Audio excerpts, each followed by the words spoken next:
Hey guys, Nerdlocker.com here. I'm Bobby. And I'm Cubby, and here's your comic book reviews this week.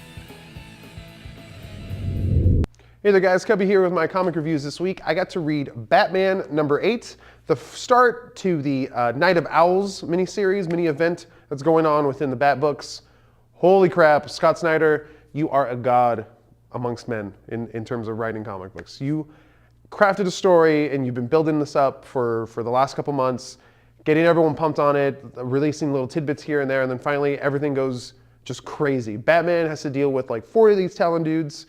It's insane. They just bum rush him pretty much, and you think he's not going to be able to get it, but he's Batman. Of course, they think he can't get it, but you know he can get it, and he you know he's going to like protect himself, and he does, and it's awesome. I'm not going to spoil anything for you. Just read this book, get pumped with me because it's awesome. I'm going to give this 5 out of 5 Nerd Skulls. Hey there guys, I also got to read Nightwing #8. This is another tie-in to the Night of Owls mini-event, and another really good issue. Nightwing's trying to deal with his own stuff, then realizes, hey, I just got this call from Alfred. I need to go and help my friends Bruce and everyone else out. And he pretty much like tries to defend some city officials who are being targeted. It's very interesting because it doesn't start off with Dick Grayson's point of view. It's actually the Talon that he's fighting. You kind of get a little more backstory on him.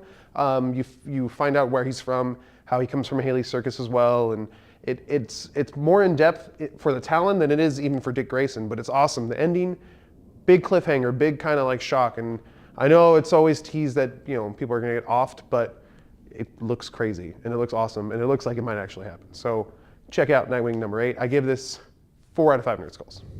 I've got my review of Justice League #8, and the big question is, will Green Arrow be joining? And I have to say, I was really upset with Green Arrow's solo run, and this kind of made up for it.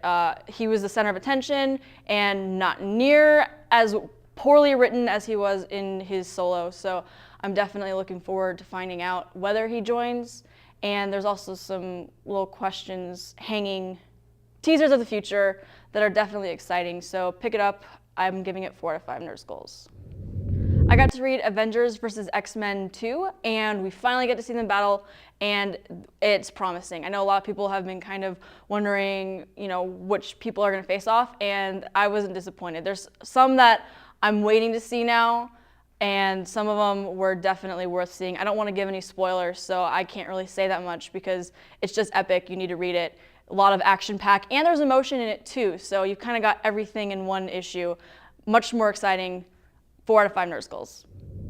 So a certain book came out last week that I was really excited for. I didn't get to check it out, but this week I picked it up. America's Got Powers #1, written by Jonathan Ross and drawn by Brian Hitch. You know those names from Marvel, especially Ultimates, and this book looks just like the Ultimates. The characters have the same outfits and everything as the Ultimates do, so you're going to kind of get confused when you're reading it and think it's an Ultimates book, but it's not. If you read the text, though, it does not seem like an Ultimates book at all. It's basically about a world where people were born, they have superpowers, and now we kind of make them fight each other on camera, like American Idol or American Gladiators. It is kind of like American Gladiators meets Hunger Games. Really exciting, gory, like you wouldn't believe, and I want to read more of it. So I'm going to give this book 4 out of 5 Nerd Skulls. So I got a chance to read a certain book this week, Queen VII #3. It's not a title I normally read, but it does have Shadowhawk on the cover. It's a character I have grown fond of over the last few years, not from his popularity back in the 90s when Image started up, but just from his small appearances here and there in Invincible. He's kind of teamed up with Invincible here and there, and I really have enjoyed him in those titles, so I figured Bomb Queen might be good. I really did like it. I'm not fond of the character Bomb Queen because she is a villain, and the book is around her, obviously. Shadowhawk makes a really shining moment in this book and shows really how much of a hero he can be against Bomb Queen especially. The art's pretty good, and the story moves along pretty nicely, so I'm going to give this book 3 out of 5 Nerd Skulls. Hey guys, one of my favorite books that I get to read all the time is Super Dinosaur. #10 came out this week, and it's still moving along. I'm a little surprised that the villain is the same villain from the first arc. but I do not hate it. That normally by this point I'd kind of feel tired of seeing the same villain every single issue, but it grows on you, it really does. And Robert Kirkman initiates new characters in this title all the time, so it doesn't get dry, it doesn't get boring, and the action is just nonstop. It's kind of hard to forget the fact that it is more geared towards children, but I mean, I kind of have to swallow that and really enjoy it. And it really does allow me to enjoy it. The book is really good. I'm going to give this one 4 out of 5 Nerd Skulls. So Jim here, and this week I got to read Star Wars: Dawn of the Jedi, Force Storm #3. I'll be honest, the first book was great. I love how they established it. I love how they talked about the dark side and the light side, and we need balance. I thought that was fantastic.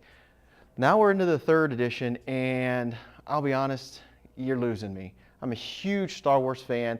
I love all the extended universe. I love how they've just taken the movies that we know and they've expanded upon it. And now we're finding about the Jedi. This was such a downer. I was so disappointed. The art's good, but the story is not. They spent the first half of the book fighting with the Hound, who was the only survivor from the crash, and the Rangers, who are learning about Jedi and how to become sensitive to the Force and use those skills. It was really juvenile the way they told this story. I was really disappointed. Now, after that, we get back to a little more development and trying to track down the Hound who escaped and finding out a little bit more of the origins of the Jedi and this evil energy who's basically the Hound, who we've seen he's already killed people without any reason. I'm not sure where this is going. This is the 3rd book out of 5, so I hope this is that middle ground where we're just kind of getting to the next story. But so far, in this one alone, I was disappointed, so I'm only going to give it 2.5 out of 5 Nerd Skulls. Hey guys, I've got a review of Peanuts #4, and I know some people may not take it seriously, but if you are a fan of the series, I don't think that there's anything out of the normal of it. It's really well written, it's fun, and what I enjoy about it is that it's really fun for adults to read with kids. I think that you don't have to be a child to appreciate it. I think if you're a fan of Peanuts, you'll be a fan of this, so I'm going to give it 4 out of 5 Nerd Skulls. Hey there guys, I got to read Manhattan Project's #2 by John Lynn Hickman this week. I gotta say, I didn't read the first one. I went back and eventually read it, but I didn't read it when it came out. And I'm kind of kicking myself because it was really good. This whole series is actually really interesting. What if not only did the Manhattan Project create the nuclear weapon, the hydrogen bomb, but it also actually was a front to create other like superhumans and things like that. It's pretty interesting to see how John Lynn Hickman loves messing with like historical fiction and creating it and making it very cool and crazy and fun and scientific, and this is like the perfect book for that. This is the perfect vehicle for it. It has a ton of potential. It's still early on, so it's still a little weird and you're still trying to figure it out, and there's some crazy super Nazi like suicide pact going on stuff, but overall a very interesting book, and I got to give this book 4 out of 5 Nerd Skulls. I got to read No Place Like Home #3, a really good book. I read the first 2 issues.